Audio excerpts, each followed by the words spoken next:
amid all the commotion of the cosmos?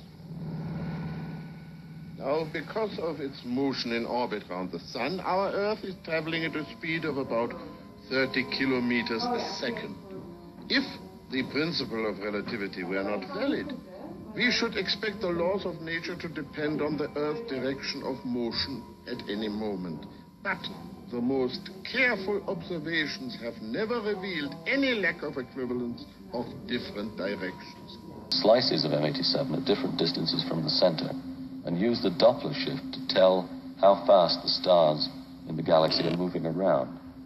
What we find is that the stars in the very center of M87 are moving around much more rapidly than we would expect. As far as we can see, they're moving fast because they're orbiting around an invisible object, and we can use the speeds of the stars to estimate the mass of this invisible object. It turns out to be about 5,000 million times as big as the sun. Just about the kind of mass that we would expect for a black hole if it really is powering all the phenomena that we see in M87. Being most violent.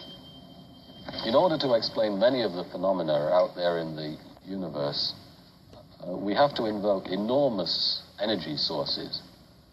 And it looks more and more as though black holes may be the only possibility to provide such large sources of energy. In this kind of theory, an enormous black hole with a mass probably several billion times the mass of the sun sits at the center of the galaxy and releases energy in some way which we don't yet understand by swallowing entire stars and gas from the surrounding galaxy.